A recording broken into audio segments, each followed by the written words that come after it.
Hello, hello, and welcome back to Meet Someone Who, back from the dead. It's been a few years.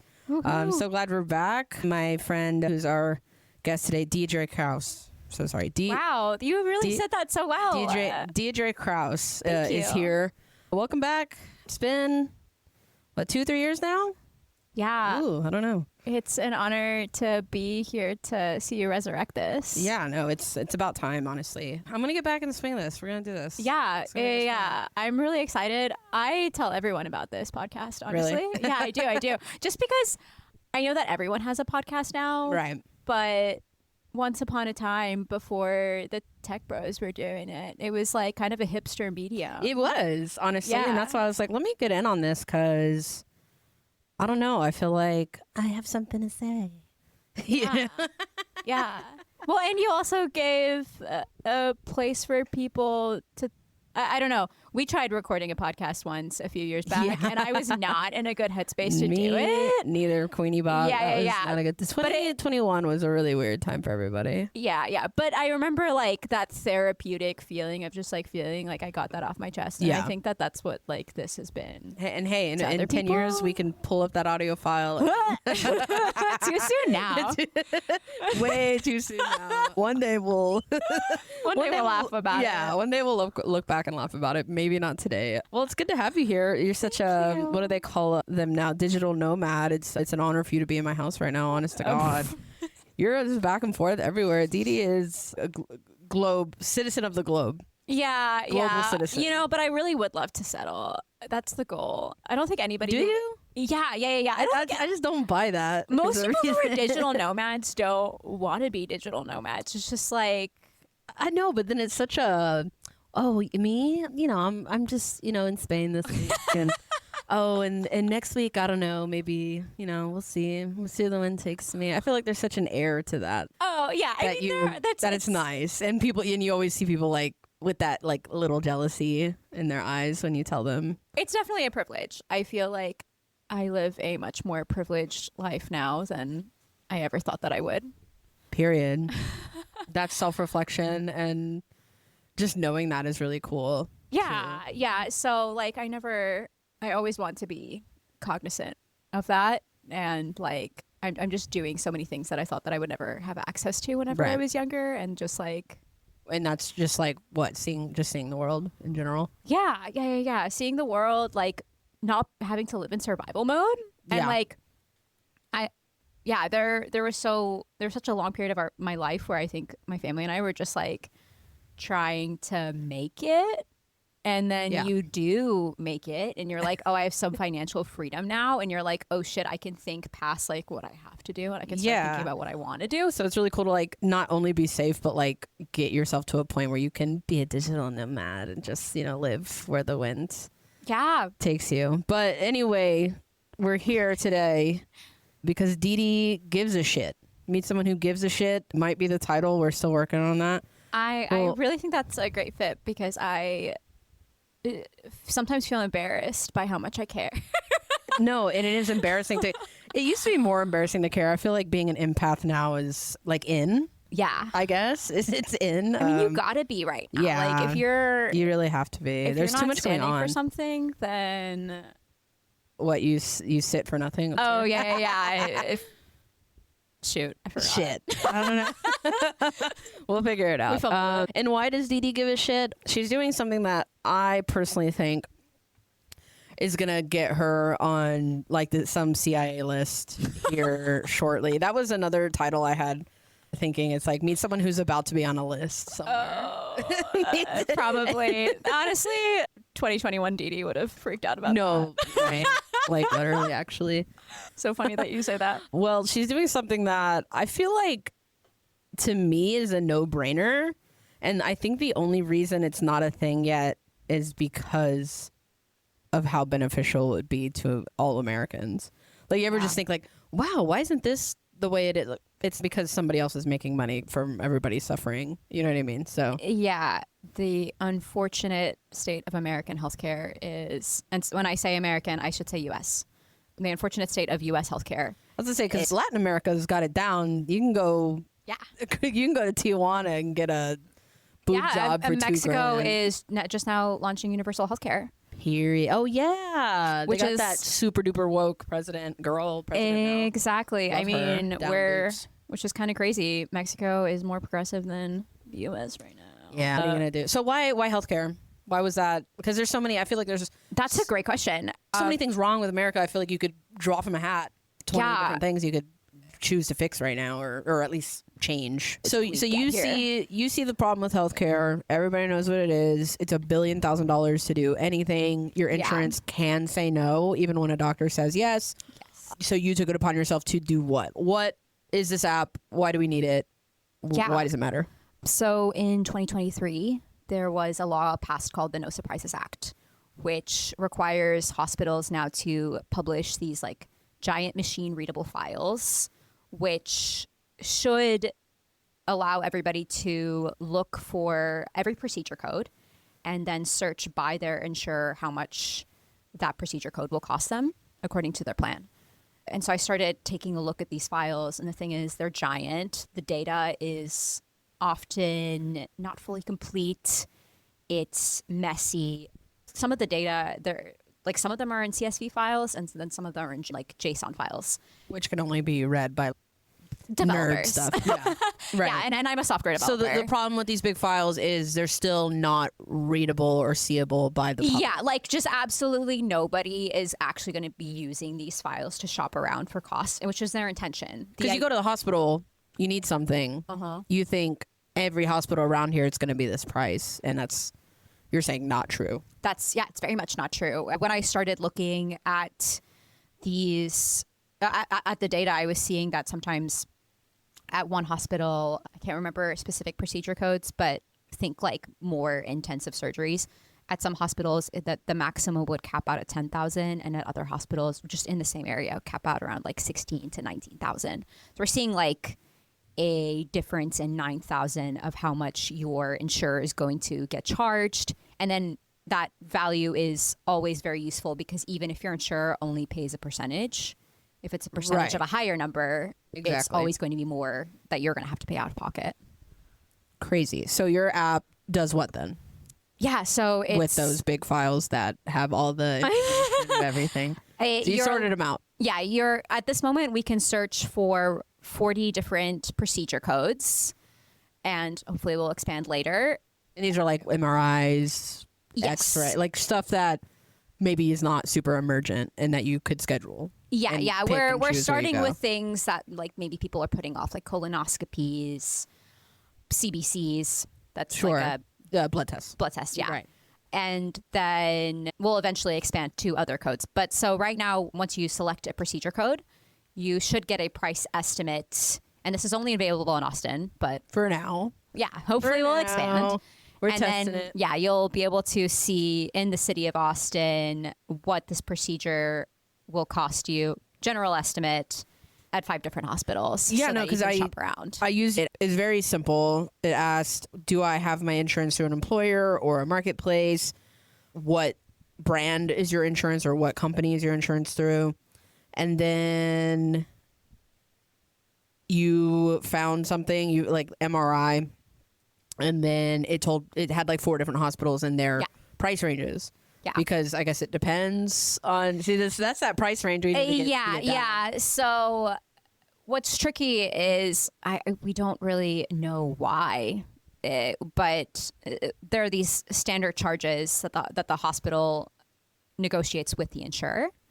So So it depends on the insurer. Exactly. Okay. Exactly. But there is a minimum and a maximum that the insurer or that the hospital is allowed to charge the insurer. Interesting. So if, let's say, the hospital tries to charge somebody who has Aetna like $9,000 for this procedure and the min and max in their contract is $7,000, then the insurer can go back to the hospital and say, hey, this is out of contract for us. Interesting. Yeah. So that's probably why those big files were made available Yeah. anyway. Okay. yeah. So you're low-key putting these hospitals and I guess imaging places or wherever is going to Yeah, be these on- are all hospitals right now. Okay. So hospitals for right now on blast?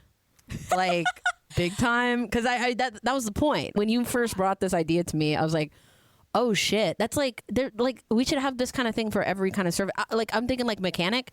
Yeah. If there was an app that was like, hey, I need my brakes done.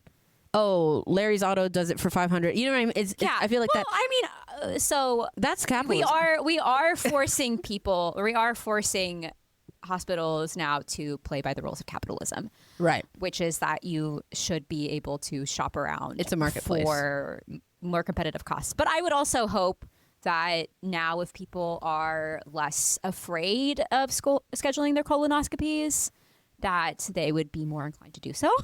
Well, yeah, because the 90% of the fear is the bill. Yeah, I would say, like, yeah, it sucks to fart for 10 minutes, one fart. Have you heard a colonoscopy fart before? Right after? Yeah. My mom just got one. Also, I had to get a colonoscopy when I was like Really? 22. Worst experience in my life. Really? Yeah. I used to have really bad stomach issues. I guess I don't know that yet. I haven't done that, but You'll find out when you're 60. listen. Okay, cool. So that was kind of why I was saying that you're going to get on a list somewhere, because I feel like, again, no brainer for the American, worker, someone that doesn't have $10,000 to go get a fucking MRI whenever they want. Are you nervous? Yeah, of course I am. Especially in this current political climate where we're seeing so many people be retaliated against. And I have also been retaliated against in my career already. Oh, yes. Okay, so you have to be a nerd to do something like this. Your background, you were a developer. So I've always been surrounded by healthcare. My dad owned a pharmacy in South Africa, and my parents co-owned it together. And I spent a ton of time there because South Africa is pretty dangerous. And so my parents never trusted or just never wanted us to be alone.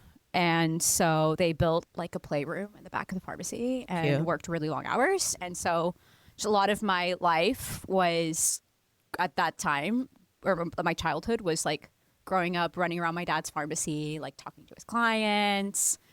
Every now and then I didn't like someone and I would just like go hide behind the counters. Can I ask, like, I know you were really young when you were in South Africa. Yeah.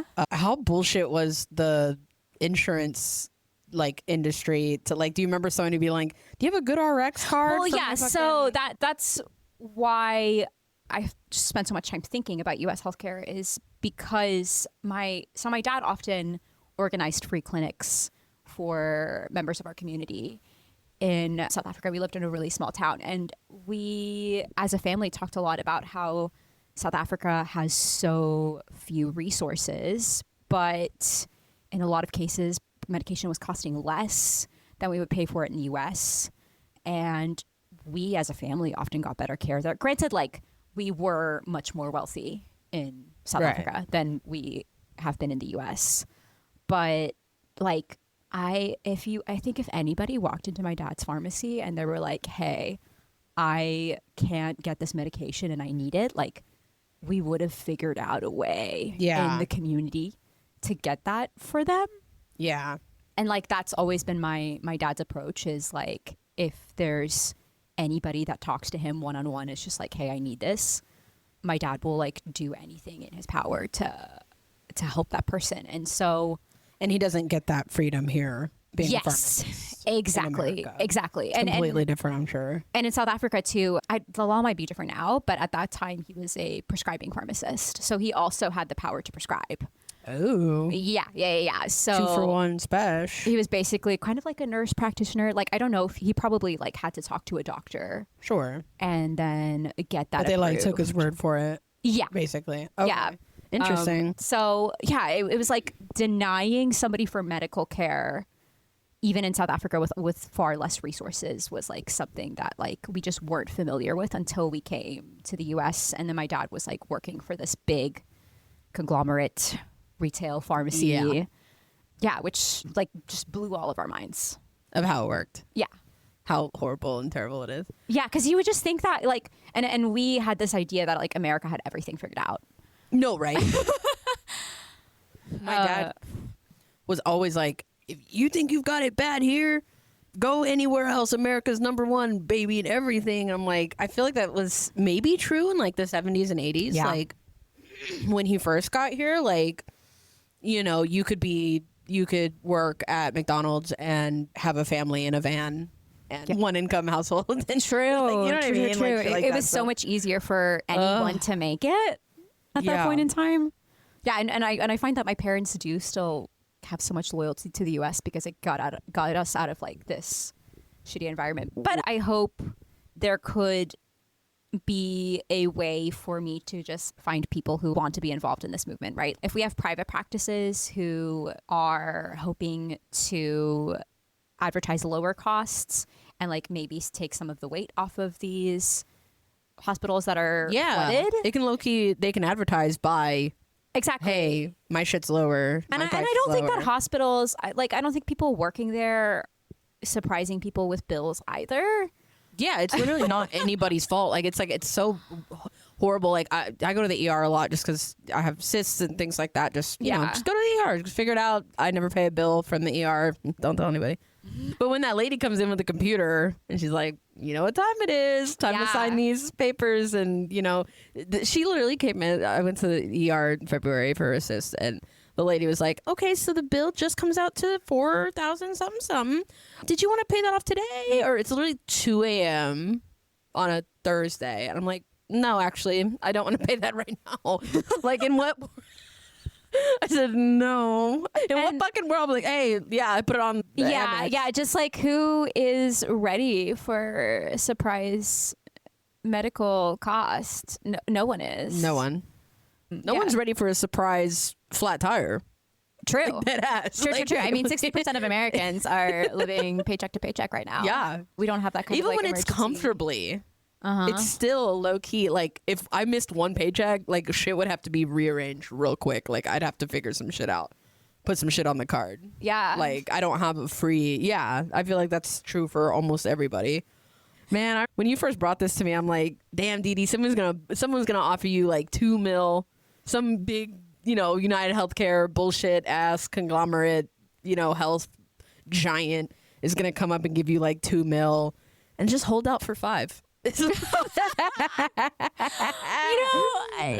That might happen, but the longer that I've been working on this and the more, I think what's been really special about this is like, I talked to you about it. You were one of the first people that I talked to about it, and your reaction, I don't think that I've emphasized to you enough how much it meant to me that you were so excited about the vision.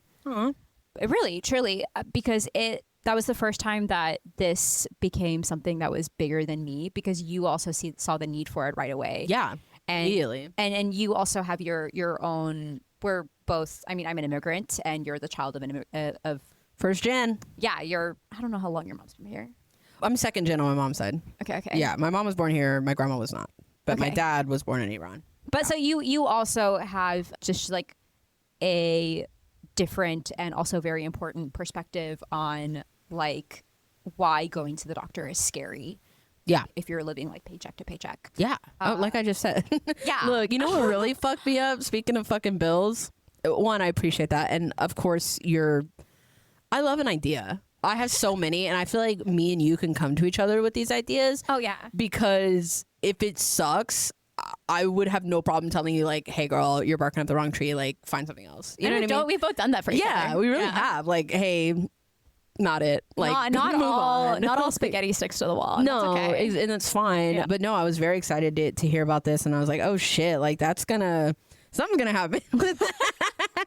I don't know exactly what's gonna happen, but something's gonna happen with that, and we'll, I guess, find out when it's live. But no, speaking of bills, some bullshit ass bill that Trump pushed through. I don't know exactly what it was called. It was a couple years ago, or it went into effect last year.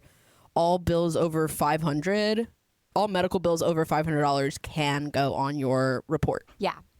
And I did not know that. So like before 2 years ago, I've been in like 6 ambulances. I've been in like 10 emergency rooms.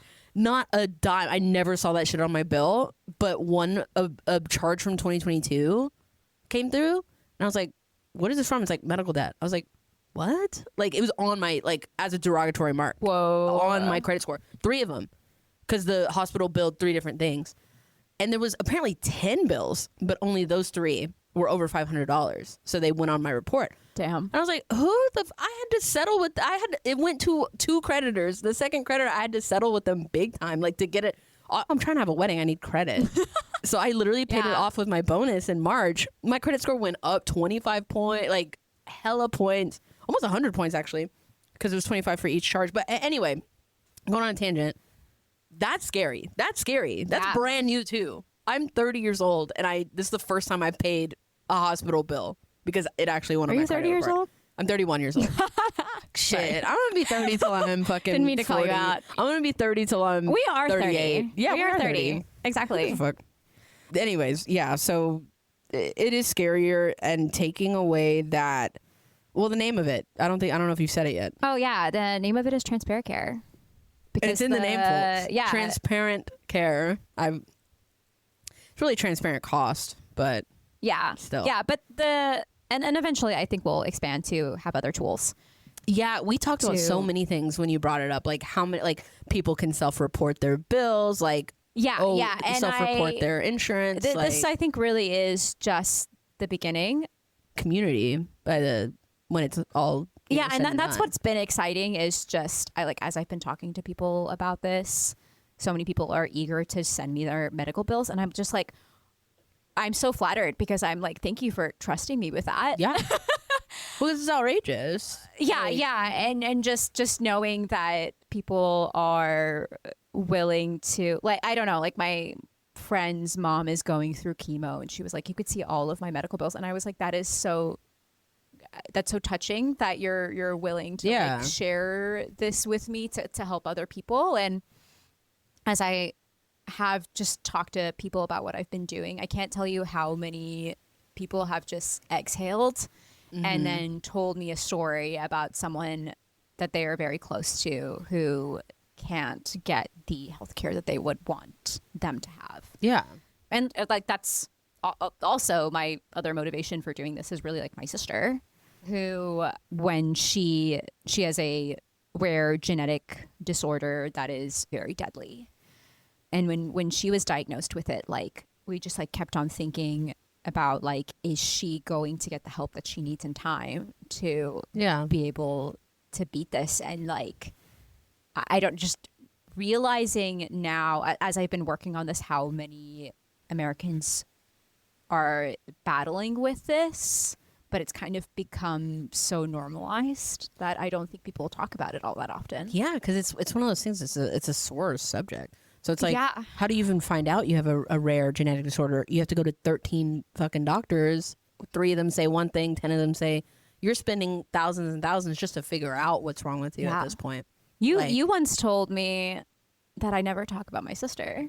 Hey, And I remember you saying that, and I was like, I don't. And it was just because I was just like It's a grappling tough- with this yeah, grief of course. of her being sick for so long. And it was like, I didn't even know how to start talking about it. And then instead, I just read so many books about the healthcare system and obsessed over how I could fix it. And now there's Yeah. this, yeah, and here we go. We're talking about it. which is like a wild way to like deal with grief. But that's just kind of Hey, how that happened for me. You, what's that old quote? It's like you love so much to the point of invention.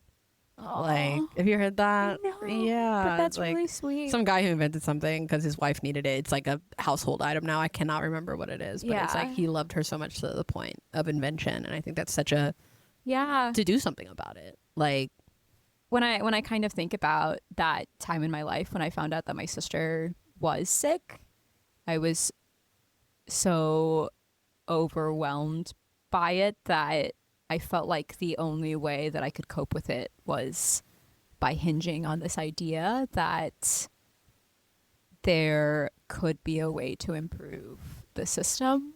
And then I was just thinking of, but it's like, it's funny because in hindsight, I like look at that like 25-year-old version of myself, and I can clearly see that I was like grieving. And if I could have a conversation with myself, I'd be like, hey, like you might be able to do something about this, but like that's not going to fix your grief. yeah, But I mean, and So it's like looking back at it, I almost am like there's like pain in thinking about like everything that I was going through, and like some confusion because I'm like, did you really think that you were going to be able to fix the whole healthcare system and that was going to make your sister get better?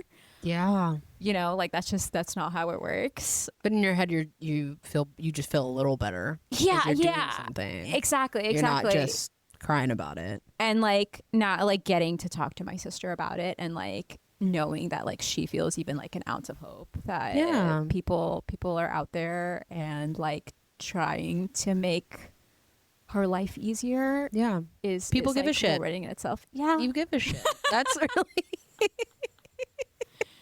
That's why, like, I was standing in front of that whiteboard for like 10 minutes last night. Like, Erica was getting ready for bed, and I was like, what?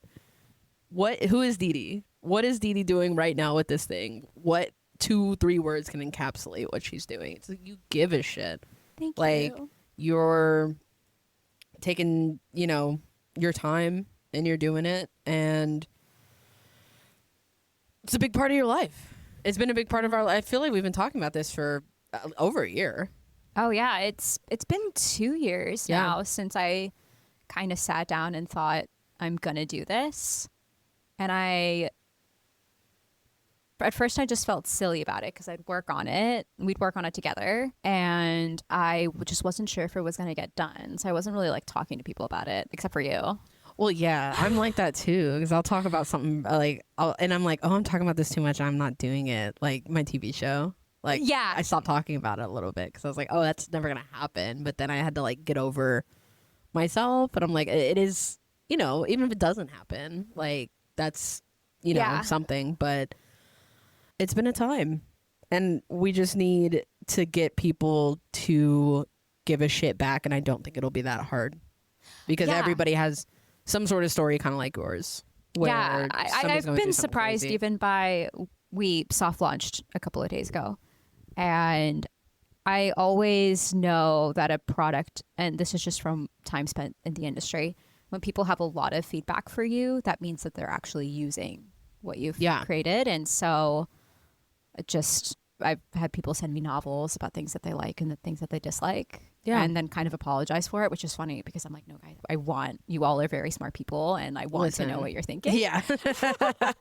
Like that's why it's called a soft launch. It's Yeah. only in one area. Like just we have to test it. We have to figure out what's going to work and what's not. Kind of know where to start with that. Yeah, I didn't really know where to either. Sometimes I would get really overwhelmed and then say, like, the first couple of times that I started looking at those JSON files, I was just streaming it because that's what you have to do. Because like the files are so large, so you can only read a little bit of it at a time. Mm-hmm. And then, so I was getting an idea of what the data looked like, and then I would go, "This is too hard," and kind of give up. Yeah. And then like 2 weeks later in the shower, something would pop in my head and I'd be like, okay, wait, what if I, instead of trying to start with thousands of procedure codes, just start with 40 ones that are very common. And then that can be useful because even if we also have a tool that tells you the most affordable hospital according to your payer. And even the cash option as well was on there. Yeah, although we only have one hospital right now The cash reporting option. discounted cash. Yeah, but I am hoping that there's a way that we can work around that in the future and get some more. Yeah. But so even if you need a specific procedure that's not on this code list, then I'm hoping that because we have a tool that estimates the most affordable hospital according to like 5 codes Yeah. across different categories. Or even like a request a procedure, Yeah. to submit feedback. Yeah. So I'm hoping that like in that way, just seeing which hospitals are charging more for your particular insurer, that's still helpful information to you. Also, I do want to add that all of these are estimates just because there isn't every plan variation. So you should go a step further and then also call the hospital Yeah. after to get a quote for the particular procedure that you're wanting. But so I'm hoping that this is kind of just like a starting point for someone to inform themselves, and then they can go and advocate for themselves a step further, and then just not be surprised at all whenever they go in to get treatment. Period. Well, that's what it's all about. Yeah. So we talked about my earlier healthcare exposure. Yes. But I think my like obsession with healthcare like really started with like in the time period that my sister got sick. And like I do also want to talk about her whenever she wasn't sick, because I feel like Go for it. Right? Yeah. Like I said, like when you brought up your sister, like it was a few months ago. And I was like, God damn, I forget you haven't. Not trying to like talk shit. I just like no. And I just hear about your brother a lot. Yeah, and it's like it's like the things that are closest to your heart, you just like don't talk about, right? Because you think you talk about it all the time and you really don't. Yeah, because you're like, this is in my head all the time, so like shut the fuck up.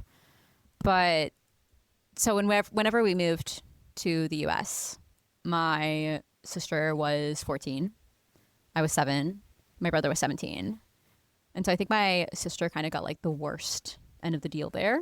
Yeah. Because like imagine like you have a boyfriend, you have all of your friends in South Africa, you're living in this like small town, and then your parents one day are just like, hey, we want to move to LA. You're going to have to start taking classes in your second language, and you're probably never going to see your boyfriend again. Good luck.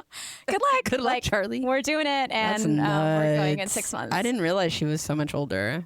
Yeah. I guess that makes sense. So when we moved to the US, she, I think, was the least on board out of all of us kids. My brother and I were ready to leave because at that time, like, things had gotten pretty bad.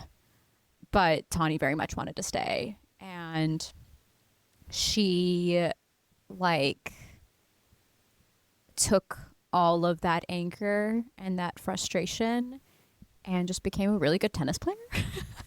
What? Yeah. And last fucking thing I would expect. I know. I remember everywhere, because we were moving around a lot at that point. We were living in LA for a year and a half. Then we were in North Richland Hills, and then we were in Keller. And everywhere we went, everyone was just like, who is Tawny Kraus? Because she would show up, and like my family don't have a lot of money, and she would beat like kids from Southlake. Like Carol. Yeah. Like I mean, little kids that have been in tennis since they were 3 years old. Exactly. So Jazzy and I played tennis, and we were like, I played varsity. I was good enough. I still can't return. You were in like the 3 to 6 range, and I was always number 8.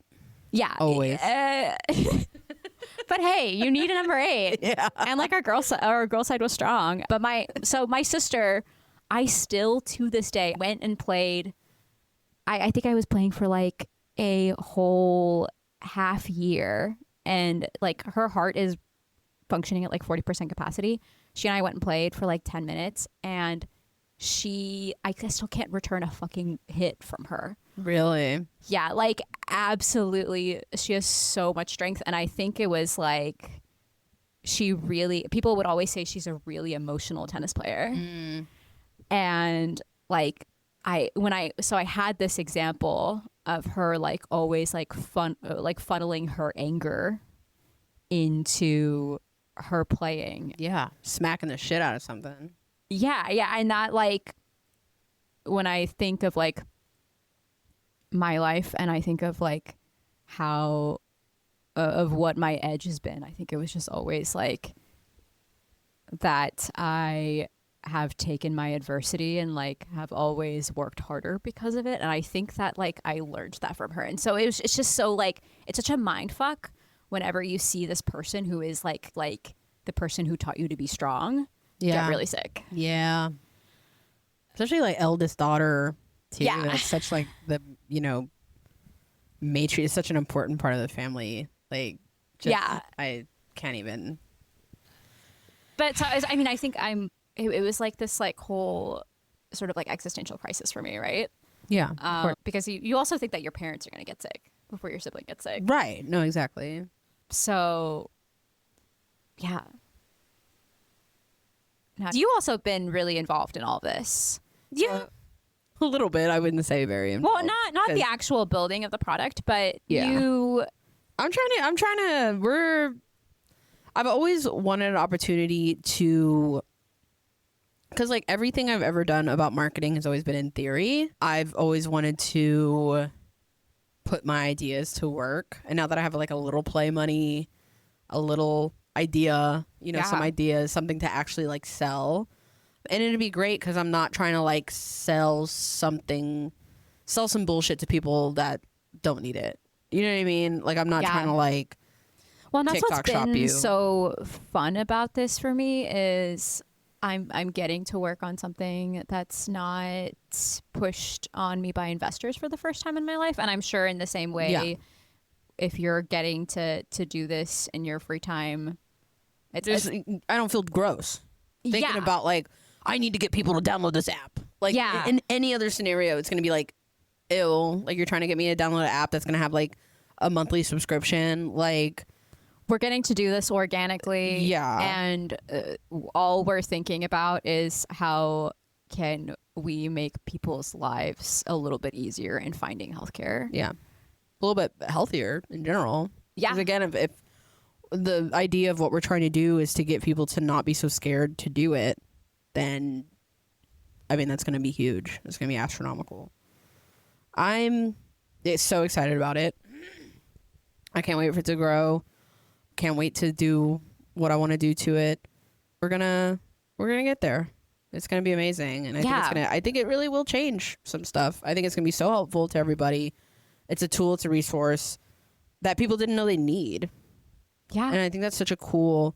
Well, there's no alternative to this besides, like, I don't know, Googling your hospital and Googling X-ray costs at this hospital. Like, I just don't think that's very efficient. Like, I don't think it gets you anywhere. Yeah, in thinking about all of this and reflecting on my time in tech previously, I just don't think that we have that many examples of tech companies who are just like really trying to make our lives better. Yeah. And that's not under the guise of doing something else. It's not like Palantir coded where it's like, we're helping you figure out your GPS. But no, we're actually using this app to find out where you're going. Yeah, which what's crazy is I remember wanting to get an interview with Palantir because at the time they were like, whenever I was at UT, they were always at our career fairs and they had a good relationship with UT, and I had no idea what was going on under the hood. Yeah. And like now that I think back, I'm like, maybe I didn't get an interview because I fucking scream whistleblower. Yeah, big time. Dee's got a shirt on that says, I will tell. The thing about me is I'll sit down for 60 minutes. The thing about me is I will fight some battles if I think that's something, like I'm always gonna... I will break an NDA. The thing about Dee is she's gonna break an NDA. The thing about Dee is she's gonna throw fit whenever she doesn't think that she's not gonna go down quietly. Right. Is the thing. Well, and that's a lot of women. Yeah. What's Jamila recently said? She's such a baller. Golly. But she was talking about how if women were submissive, we would have fucking submitted by now. Yeah. And like we're framed, people say that we are more submissive, but like in my experience, the people who have been most submissive have just been like white dudes. Yeah. Or maybe we don't have to put this on the podcast. No, we sure will. We sure will. Write that down, jot that down. I think we're going to feel good about it, and we do feel good about it. And we'll have more information. We'll link below to the soft launch. Well, it's going to be a hard launch on Monday, I think. A hard launch Monday. Woo. For Austin right now, but just play around with it. See what it's like. It'll come to a city near you. I would also just love if anybody wants to tell me what they don't like about it. Please, get in touch with me if there's something that you meet someone who at gmail.com is our official email. Send some feedback. I'll get it to Dee. If you don't know her personally, we'd love to hear your thoughts. What you'd like to see, what you don't like to see.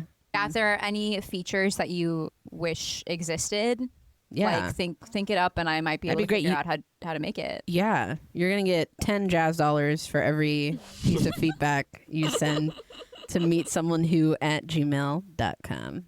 Any final thoughts, Dee? Anything you want to put out there for the universe? It's just an honor to be here. Yeah, we finally did it. Yeah, we did.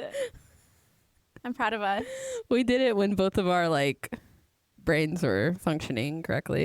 Yeah. Oh, and I mean, if we're on the topic of meeting somebody who gives a shit, I urge everyone here to give a shit. And Period. even if it's not cool to not be nonchalant, like I don't know. I think that probably everybody here has something to offer the world, or like anybody here has the ability and capacity to like show up and advocate for their communities in whatever the way that they see fit. And like, Period. We are the grown-ups now. Yeah. We can't like I don't know. I was actually talking to my friend who was the valedictorian at Timber Creek. We were and I only like status drop because she is so fucking smart. But like I come across so many people who like I think at this point in this point in history where like we're like economically more disenfranchised than boomers or Big Gen time. X, right? Like I think we don't realize how much power we have, and we just gotta like start doing shit. And my friend who's a stay-at-home mom is such an activist. Like she's always reaching out to her senators. She's telling other Hell people. yeah. She's telling every person that she knows about it. And like I don't think that she realizes how much influence she has. And Yeah. like I think I kind of like see that in a lot of people around me right now. And like That's awesome. it's just I don't know. That was kind of a ramble, but No. get out and do shit. Basically, nonchalant is out. Nonchalant is out. Giving a shit is in. realize your power. Yeah, like period. get up and do something. Get up and do something. Well, yeah. Well, thanks, Dee Dee, for making the time. Have a good time. You're about to leave the country for a couple months. Have fun. Well, I love you so much, Dee Dee. Thanks for coming love on. you. And let's do this. Yeah. Yeah, period. Mic drop. But thanks for listening. To meet someone who hopefully will be back. We'll see if I can find some people to talk with more, and we'll see. Later. Yeah. Big fan of that. Hell yeah.